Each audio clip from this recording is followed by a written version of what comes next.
Imagine this. You open the heavy oak door of a bedroom, take a step forward, and suddenly you're plunging from the third floor straight into the garden. It's not a builder's mistake. It's not a crumbling old house. It's a trap. The lady who owned this mansion spent $5 million on staircases that lead nowhere and windows in the floor just to confuse those who were long dead. But who was she running from for 38 years? Listen to the sound. It is a sharp, rhythmic crack, like a bone snapping or a gunshot echoing in a canyon. But it is neither. It is a hammer striking a nail. Now multiply that sound by a dozen, by 100, overlapping in a chaotic, deafening symphony that does not stop when the sun goes down. In the Santa Clara Valley of California, in the year 1884, the neighbors hear it through their bedroom windows. They hear it at midnight, at 3 in the morning, at dawn. It is the heartbeat of a madness that has taken the form of wood and stone. This is not a construction site for a cathedral or a fortress meant to protect a city. It is a simplistic 8-room farmhouse being consumed by a tumor of architecture, a structure that is growing outward and upward with a hunger that seems almost biological. To the farmers and merchants passing by on the dirt roads of San Jose, the house is a spectacle, a curiosity that defies the logic of engineering. Scaffolding clings to the sides like a wooden skeleton, and the smell of raw sawdust hangs heavy in the humid air, mixing with the scent of drying paint and the sweat of men pushed to their absolute limits. Inside the perimeter, the atmosphere is not one of creation, but of desperation. The workers are local carpenters and craftsmen, men who are used to building barns and sensible homes with blueprints and clear horizons. But here, there are no blueprints. There is no master plan filed with the city, no architect pointing toward a finished vision. There is only the command to build. They work in rotating shifts of 12 hours, ensuring that the noise never ceases, not for a holiday, not for a storm, not for a single second.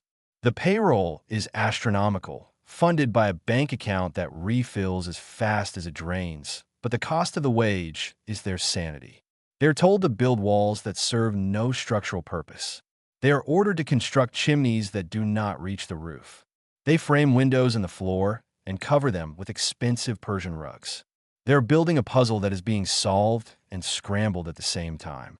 And at the center of this swirling dust storm of construction stands a figure who looks less like a foreman and more like a phantom. She is tiny, barely 4 feet and 10 inches tall, her hands twisted by the early onset of arthritis, her face obscured behind the heavy weave of a black mourning veil. Her name is Sarah, and she moves through the unfinished corridors like a shadow detached from its owner. She does not speak to the workers of beauty or legacy. She does not care about the aesthetic flow of the Victorian era or the curb appeal of her estate. She listens only to the rhythm of the hammers. To her, that sharp cracking sound is not noise, it is a shield. It is the only barrier between her beating heart and the encroaching cold.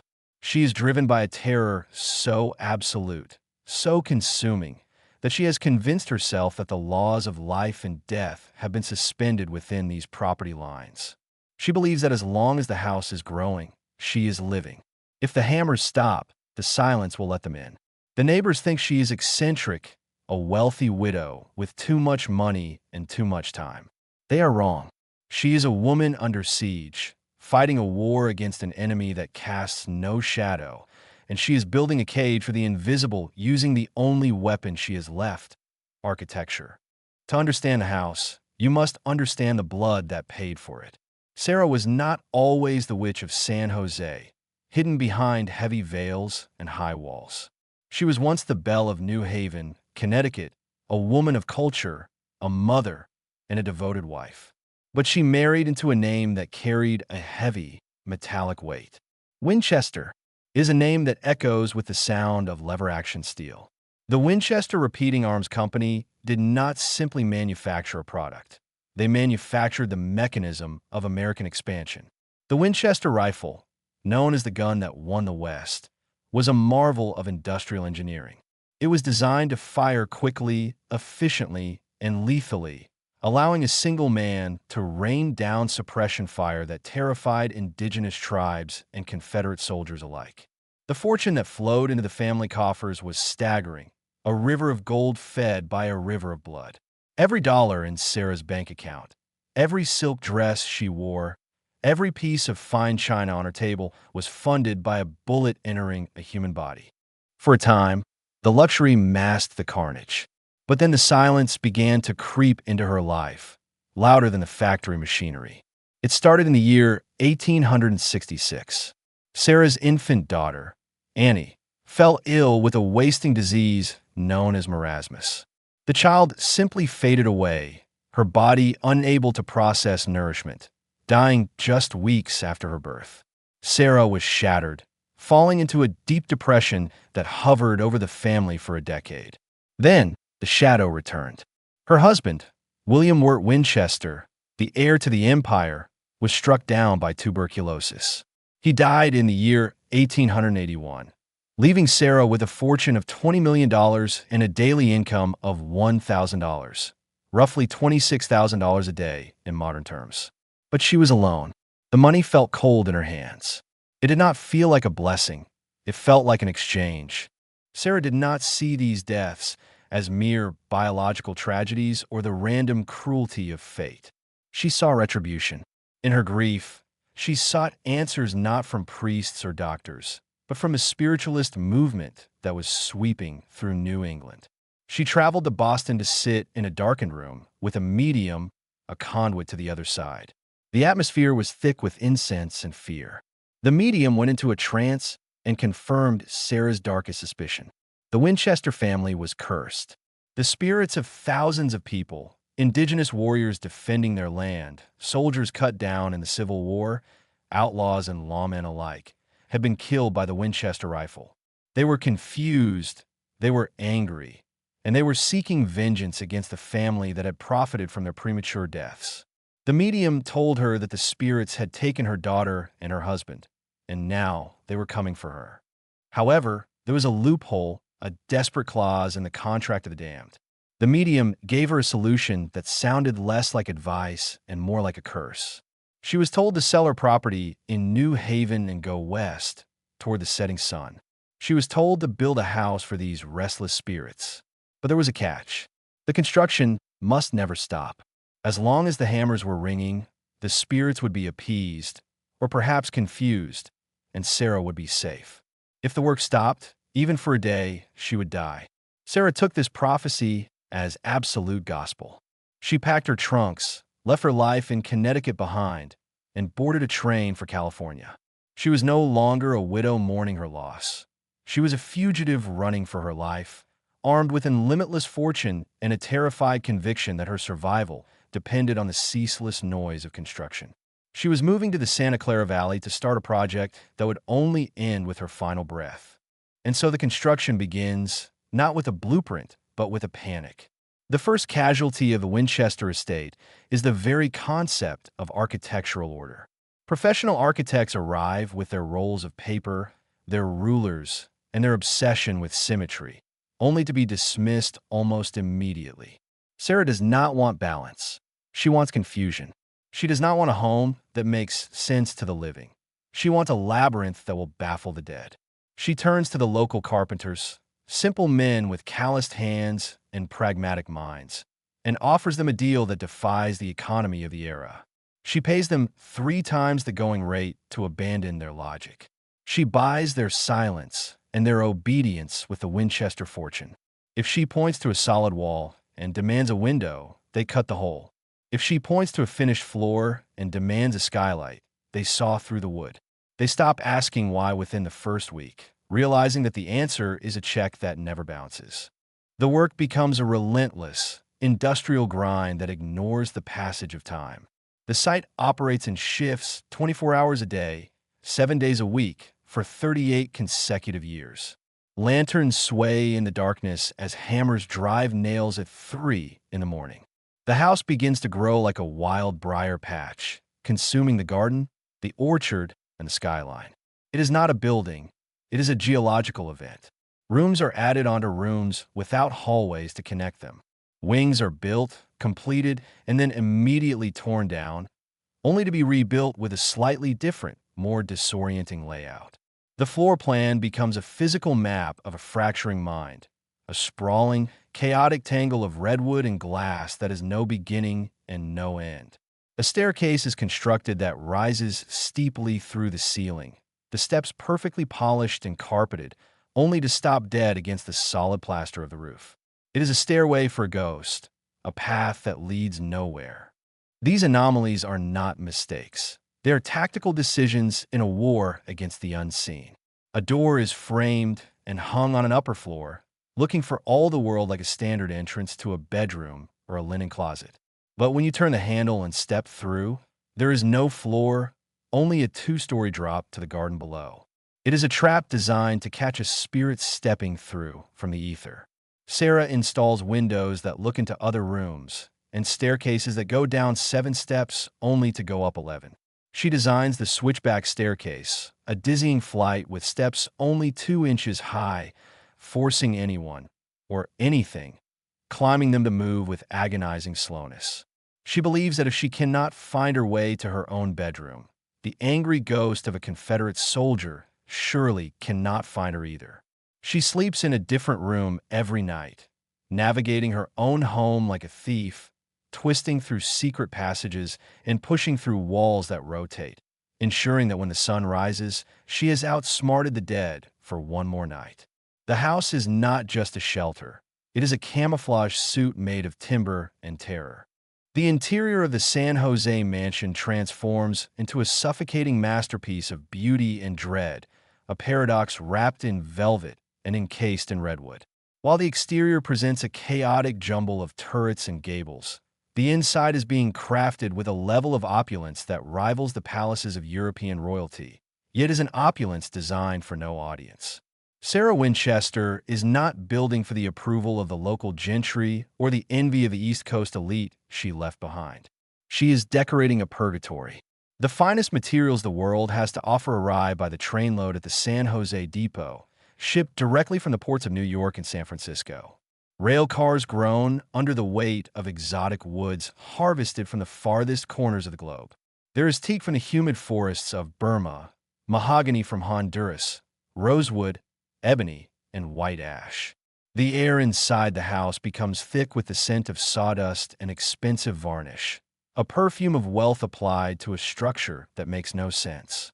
Artisans are brought in to hand-carve the woodwork, creating intricate rosettes, cornices, and balustrades that are polished to a mirror shine. But this craftsmanship is applied with a manic, feverish intensity. A master carpenter might spend 6 months carving a beautiful fireplace mantel out of rare bird's eye maple, only to have Sarah walk into the room, glance at it, and order it to be boarded over with cheap pine because the spirits have changed their minds. The house is consuming the world's beauty and hiding it in the dark. Vast storerooms in the center of the labyrinth begin to fill with crates that are never opened. Inside are bolts of the finest French silk, rolls of hand-pressed Lincrusta wallpaper, gold-plated fixtures, and crystal chandeliers, all gathering dust in the blackness. A dragon's hoard of treasures purchased not to be used, but simply to keep the flow of money moving, to keep the energy churning. Among these treasures, the stained glass stands out as a particular obsession. Sarah commissions custom windows from the Tiffany Company in New York, the most prestigious glassmakers in existence. These are not simple geometric patterns. They are complex works of art worth thousands of dollars each. One window, designed to catch the light in a rainbow of prisms, is installed in a room that faces north, where the sun never hits, leaving the glass dull and lifeless. Another, a magnificent piece featuring a spiderweb design, a motif Sarah adores, is placed in an interior wall where no natural light can ever pass through it. Is beauty denied its purpose? She installs windows in the floor, panes of crystal clarity that look down into the kitchens or the mud of the crawl spaces. To walk through the house is to walk on a surface that feels fragile, as if the reality of the floor might give way to the madness beneath. But the beauty is weaponized. Every aesthetic choice doubles as a spiritual snare. The most chilling example is the chimney in the room known as the Hall of Fires. Sarah commands the masons to build 4 fireplaces in this single room, an excessive heat source for the mild California climate. But it is the chimney structure that reveals the paranoia. The flues are constructed with expert precision, rising up through the walls, only to stop inches short of the roof. They're sealed off, capped with solid brick. To the human eye, they look functional. To a spirit attempting to descend the chimney like smoke, they're a trap. Sarah believes that a ghost entering the flue will become confused, trapped in the dark masonry, unable to enter the room and unable to escape back to the sky. The house is filled with these architectural lies.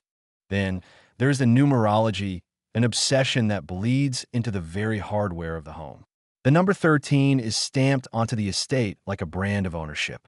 It is not a coincidence. It is a ritualistic code. Sarah demands that the chandeliers be modified to hold 13 candles, even if they were designed for 12. She installs 13 hooks in the Seance room closet, though she only uses one cloak. There are 13 bathrooms in the house. The windows in the 13th bathroom have 13 panes of glass. In the greenhouse, the drain covers have 13 holes. The grand staircase has 13 sections. Even the sink drains are custom-made with 13 drainage holes. The workers learn not to question it. If a carpenter frames a wall with 12 panels, he is ordered to tear it down and rebuild it with 13. It is a compulsive warding off of evil, a belief that this specific integer holds the power to confuse the malevolent forces hunting her. It is a lock on the door of reality, and Sarah holds the only key. Every night, as the clock nears the witching hour, the true engine of the house begins to turn. The servants, who are paid well to be deaf and blind to the eccentricities of their mistress, hear the tolling of a bell. It rings out from the central tower, a summon that signals the end of the day for the living and the beginning of the night for the dead. Sarah moves through the darkened corridors, her small figure swallowing the shadows, heading toward the seance room.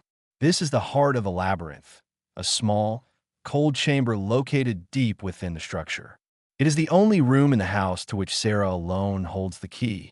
No servant, no relative, no worker is ever permitted to cross the threshold. The seance room is a fortress of solitude. It has one entrance, but 3 exits, though one leads only to a sheer drop. Inside, the walls are painted a somber color, and the furniture is sparse. Sarah sits at a small table, alone in the flickering light of 13 candles. She is not praying. She is listening. She believes she is opening a line of communication with the good spirits, the ones who can help her hide from the bad ones. For hours, the house is silent save for the scratching of her pen. She engages in automatic writing, her hand moving across the paper as if guided by an external force, sketching nonsensical designs, bizarre floor plans, and impossible architectural features. She draws doors that cannot open, staircases that spiral into themselves, and hallways that narrow until they pinch shut. These sketches are the blueprints of the damned. When the sun rises, Sarah emerges from the seance room, pale and exhausted, clutching the napkins and scraps of paper covered in the night's instructions. She hands them to the bewildered foreman, John Hanson, a man whose patience is tested every single morning. He looks at the drawings, a window to be installed in a chimney, a skylight to be placed in a floor, and he does not argue. He knows that these are not suggestions. They are command from the other side. The workers are set to task immediately, translating the scribbles of ghosts into redwood and mortar. The house breathes with her. It has become a living organism, a parasitic entity fed by a fortune that is practically bottomless. It creaks and settles in the night, the wood expanding and contracting like a chest heaving with breath. It accumulates dust and secrets in hallways that no human foot has ever touched. There are rooms in the center of the house that have been built, furnished, locked, and never entered again, spaces that exist in total darkness, waiting for inhabitants that do not breathe. The servants whisper that they can hear the sound of footsteps on the upper floors when no one is there. They claim to see doorknobs turning on their own. But Sarah does not fear these small manifestations. She fears the silence. As long as the house is growing, as long as the hammers are pounding, the beast is fed. The architecture is a distraction, a a sleight of hand to keep the eyes of the dead focused on the confusing geometry of the walls rather than the woman hiding behind them. The interior is a museum of fear, where every polished banister and every pane of Tiffany glass is a testament to a terror that has no end. Then the earth itself tries to reject the structure. It is the morning of April 18th, 1906. The air over the Santa Clara Valley is still, hanging with a heavy, unnatural silence that often precedes a catastrophe. At 5:12 in the morning, the world ends. It does not end with a whimper, but with a roar that sounds like the earth is tearing itself open. The Great San Francisco earthquake strikes the coast of California with the force of millions of tons of dynamite, sending a shockwave rippling through the bedrock that travels faster than the speed of sound. For the city of San Francisco, it is the beginning of a firestorm that will consume the metropolis. But for the Winchester estate, standing isolated and arrogant in the valley, it is a personal execution. The house, which has grown unchecked for decades, is now a towering monstrosity, rising 7 stories into the air. It is a wooden Babel, a stack of cards held together by obsession and nails. As the ground begins to roll like the surface of a storm-tossed ocean, the house screams. The sound is terrifying. It is the sound of thousands of redwood beams groaning in unison, of plaster cracking like eggshells, of glass shattering in 1,000 windows at once. The structure is not designed to sway. It is designed to confuse, and in the face of raw geological violence, it begins to tear itself apart. The massive central tower, the crown jewel of Sarah's architectural madness, sways violently to the left, then to the right. It hangs there for an impossible second, defying gravity, before the structural integrity fails completely. With a thunderous crash that rivals the earthquake itself, the top 3 stories of the tower snap off and collapse into the gardens below, disintegrating into a cloud of splinters and pulverized brick. Chimneys that were built to trap ghosts now rain down upon the roof, smashing through the tiles and crushing the rooms beneath. The house is being assaulted from the foundation up, shaken by a force that feels less like a shifting of tectonic plates and more like the angry hand of a giant trying to shake a parasite off its back. Inside the chaos, Sarah Winchester is asleep in the Daisy Room. This is her favorite chamber, named for the floral motifs in the stained glass windows that she stares at when the insomnia finally releases her. When the quake hits, the room becomes a violent cage. The walls twist and distort, the floor heaves upward, and the heavy furniture slides across the room like pucks on ice. The noise is deafening, a cacophony of destruction that drowns out her own cries. The doorframe, warped by the immense pressure of the shifting house, snaps out of alignment and jams shut, sealing the exit. The ceiling plaster cracks and rains down in heavy chunks, burying the bed where she lies. For a terrifying span of 45 seconds, the violence is absolute. Then, the shaking stops. The silence that follows is thick with dust and the smell of broken ancient wood. Sarah is alive, trapped in the dark, buried under the debris of her own sanctuary. In the darkness of the Daisy Room, Sarah does not think about fault lines or seismology. Her mind does not go to the San Andreas Fault. To her, this is not a natural disaster. This is a breach. This is the spirits finally breaking through. She lies there, pinned and coughing in the dust, convinced that the ghosts of the Winchester victims have found the strength to tear down the walls she built to keep them out. She believed that the spirits are angry, not just restless. They are furious at her vanity. She had spent too much time and money on the front of the house, on the grand ballroom, on the beautiful facade meant to impress the living, and she had neglected the labyrinth meant to confuse the dead. The earthquake is their answer. It is a punishment for losing focus. She imagines them swarming through the cracks in the plaster, pouring in through the shattered windows, coming for the debt that can never be fully paid. Outside the room, the estate is in pandemonium. The servants, terrified and covered in dust, scramble through the tilting corridors. They scream for their mistress, their voices echoing in hallways that are now blocked by fallen beams and piles of brick. They know that if Sarah dies, the payroll stops, the house stops, and their world ends. They frantically search the shifting ruins, calling out her name. It takes them hours to locate her. They find the Daisy room, but the door is fused shut by the torque of the quake. They have to use crowbars and sledgehammers, attacking the house they spent years building, smashing through the wood to reach the woman inside. When they finally pry the door open and clear the rubble, they expect to find a woman broken by fear. Instead, they find a woman solidified by it. Sarah emerges from the ruin, her face gray with dust, her veil torn, but her eyes are clear and hard. She does not flee the house. She does not order a carriage to take her to safety. She demands to see the damage. The tour of the wreckage confirms her darkest delusions. She walks through the house, stepping over shattered crystal chandeliers and crushed velvet drapes. She sees the grand ballroom, a space of immense beauty that was almost finished, now cracked and ruined. The fireplace, a masterpiece of imported stone, is fractured.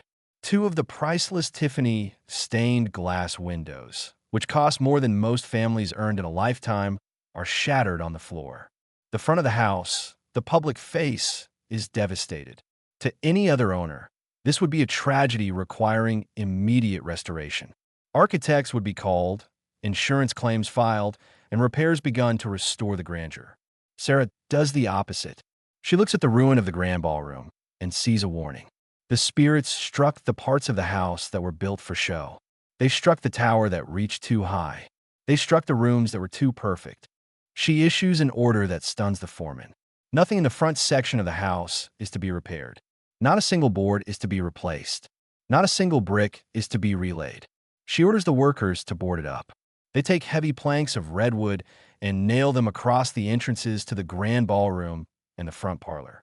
They seal off the damaged wings, leaving the furniture inside exactly where it fell. The crushed chairs, the shattered glass, the layers of dust. It is all to be entombed. She is sacrificing the front of the house to the entity that attacked it. It will remain a scar, a frozen moment of destruction, a permanent reminder of her vulnerability and her failure to appease the invisible army. The grand front doors are locked and nailed shut, never to be opened again in her lifetime. Visitors, if any were ever allowed, would now have to enter through the side, through the servants' entrances, humble and hidden. But the most chilling reaction is the sound that follows the silence. Before the dust has even fully settled in the valley, before the aftershocks have finished rolling through the ground, Sarah commands the work to restart. Most of the Bay Area is burning. San Francisco is in ruins, and the economy of the region is paralyzed. Sarah does not care. She believes that the only reason she survived the collapse of the Daisy Room is because she is meant to keep building. The earthquake was a warning that she was not building fast enough, or perhaps that she was building in the wrong direction. She abandons the vertical. She will never build high again. The tower is gone, and it will not be replaced. From this day forward, the house will grow outward, spreading like a fungus across the ground, low and chaotic. The hammers begin to swing again that very afternoon. The sound is different now, more urgent, more frantic. The carpenters are terrified, working in a structure that feels unstable, but Sarah doubles their wages and orders them to ignore the cracks in the walls. They board up the 30 rooms that were damaged, sealing them off from the rest of the house, creating dead zones where the air grows stale and the silence is absolute.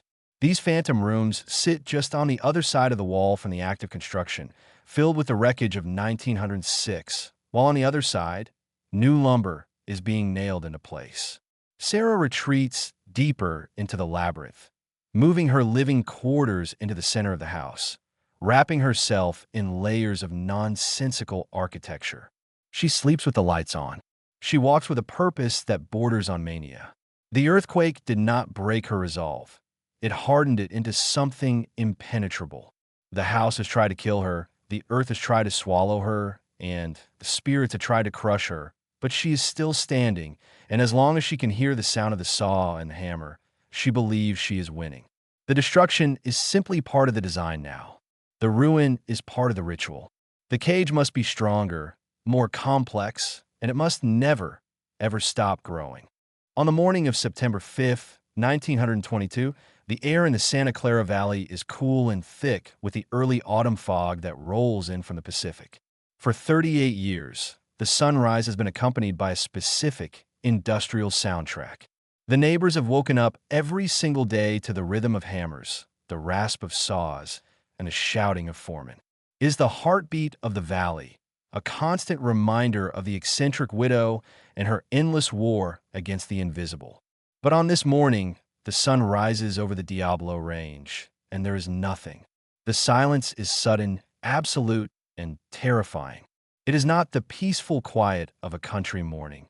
It is the shocking silence of a machine that has suddenly seized. At the age of 82, Sarah Winchester has died in her sleep. The heart that pumped the fear through the veins of the house has finally stopped, and with it, the spell is broken. The reaction of the workforce is immediate and unsentimental. There is no mourning period, no finishing of the day's tasks, no gradual winding down of operations. As the news ripples out from the master bedroom to the carpentry shops and the unfinished wings, the men simply stop. These are workers who have been paid 3 times the going rate for decades. Men whose livelihoods depended entirely on Sarah's superstition. But they also feared the house. They feared the madness that designed it. Without the checkbook of the mistress to bind them to the site, the spell evaporates. A carpenter, standing on a ladder halfway up a wall, hears the news. He is in the middle of driving a nail into a piece of redwood trim. He does not finish the stroke. He drops his hammer, climbs down the ladder, and walks away. That nail remains there today, protruding halfway out of the wood, a rusted iron marker of the exact second the obsession ended. All over the estate, the scene repeats. Buckets of mortar are left to harden in the sun. Rolls of expensive wallpaper, imported from Europe and destined for a hallway that leads nowhere, sit unopened in the corner of a room, slowly curling in the humidity. Wheelbarrows full of debris are abandoned in the middle of corridors. The labyrinth falls quiet.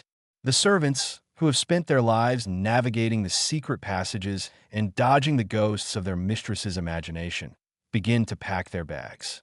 The house, which has been a living, breathing organism of expansion for nearly 4 decades, instantly becomes a fossil.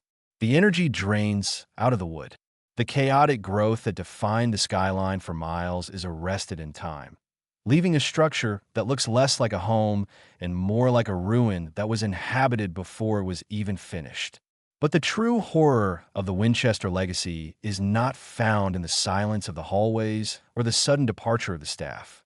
The true horror waits in the library, inside the leather-bound ledger books and the dense legal language of the last will and testament.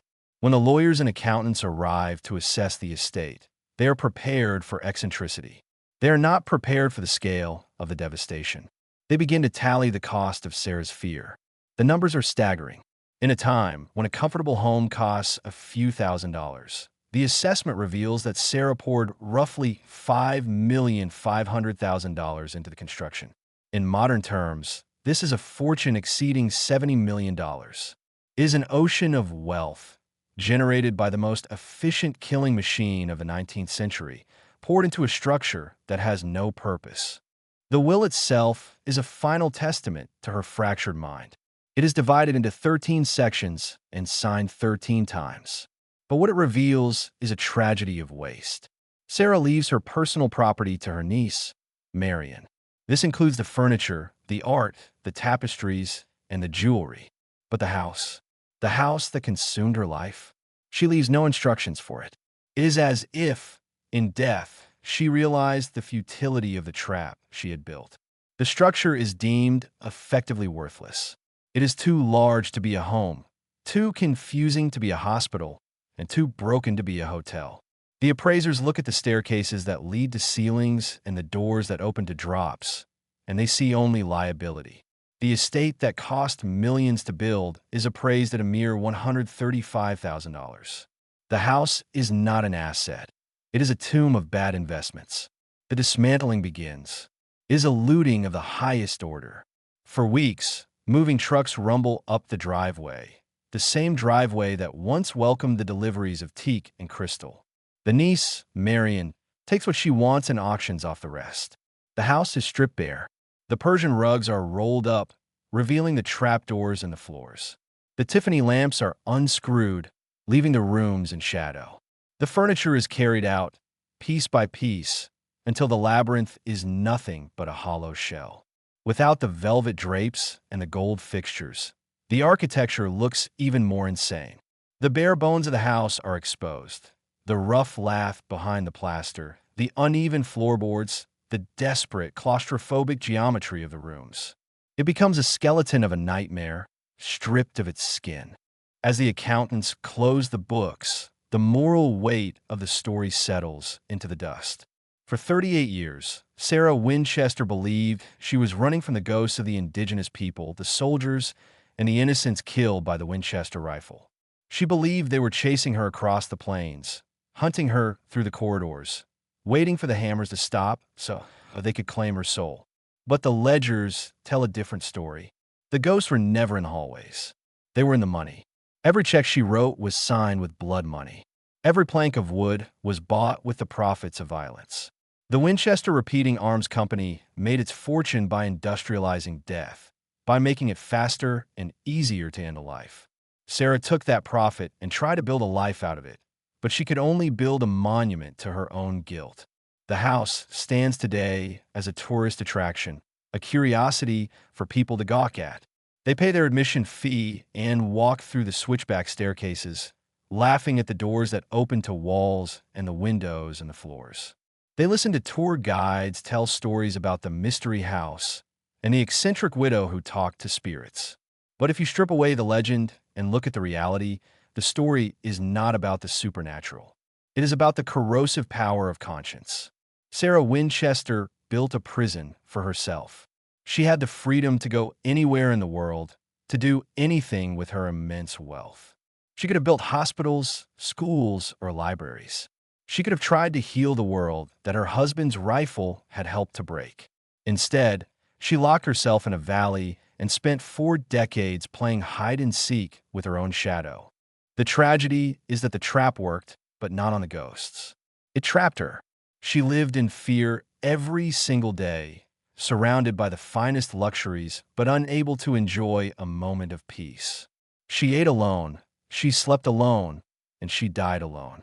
The house was a physical manifestation of a mind that could not reconcile the source of its comfort with the cost of its creation. The rifle was a machine of cold, hard efficiency. The house was a machine of chaotic inefficiency. One was designed to kill, the other was designed to hide. In the end, they were 2 sides of the same coin. As you walk through the empty rooms today, amidst the chatter of tourists and the flash of cameras, listen closely. You will not hear the footsteps of a Confederate soldier or the chanting of a spectral warrior. You will hear the silence that Sarah feared so much. It is the silence of a life wasted. It is the silence of a fortune burned. The hammer stopped in 1922, but the echo of that final, half-driven nail still resonates. It is a testament to the fact that you cannot build a wall thick enough to keep out your own guilt. The ghost did not need to break down the doors or come down the chimney. They were already inside, woven into the very fabric of the currency she used to pay the carpenters.